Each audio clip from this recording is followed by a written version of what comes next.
এই ঘাট যেই ঘাটে বসে দুষ্টামি করতাম, গোসল করতাম, মজা করতাম, একজন আর একজনের ধাক্কা মাটি হালাই দিতাম। আসসালামু আলাইকুম। হঠাৎ করে আইয়ে একটা দৃশ্য দেখে চোখ আটকে গেছে, চিন্তা করলাম একটু ভিডিও বানাই। ভিডিওতে আমি আমাকে দেখাইতেছি ক্যামেরার মাধ্যমে, আপনারা ভিডিওটা দেখবেন, খেয়াল করবেন। আসলে ছোটকালে অনেক মজা করছি, অনেক আনন্দ করছি। গোসল করতে গিয়া একজন আরেকজনের সাথে অনেক দুষ্টামি করছি, এক বন্ধু আর এক বন্ধুর লগে অনেক মজা করছি, এটা সত্য।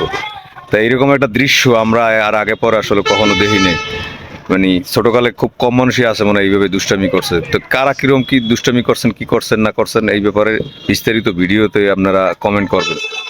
আর আমি ভিডিও করছি, ভিডিওতে আপনারা ভিডিওটা দেখবেন এবং কমেন্ট করে সবাই জানাইবেন। এই সেই মানে ছোটকালে ঘাট, এই গাড়ি, এই জায়গায় এই গোসল করতাম। আহ, এই যে দুই পাশ দিয়ে লাফ দিয়ে পড়তাম, এই দৃশ্যগুলো আসলে এখন অনেক কিছুই মনে পড়ে, যেগুলো আসলে এখন শুধুমাত্র স্মৃতি হয়ে গেছে। এখন আর এই দিন নাই, আগের এই বন্ধু বান্ধব নাই যারা এই জায়গায় এসে দুষ্টামি করতাম, গোসল করতাম।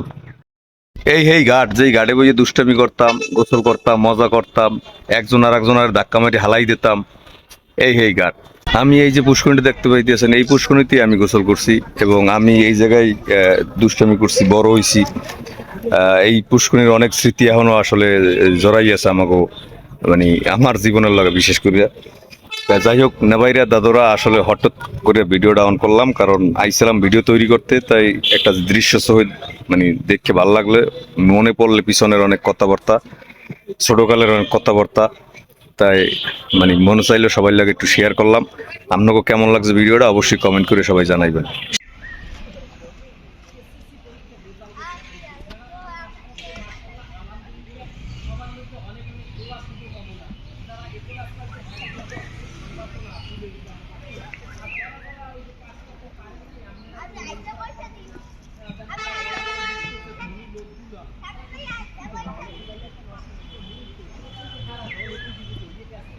সময়কে যারা এই একটা আশাবাদী দেখা যায় ৬-৭ মাসে বাংলা হিসেবে, কিন্তু কিছু করতে পারে নাই, করছে কেডা? মাহমুদুল্লাহ। আবার দেখা যায় জাকির আলী হিউজকে লাস্টে ৬-৭ মাসে বাংলাদেশ সকলেও চমৎকার ব্যাটিং দিয়েছে তোমরা।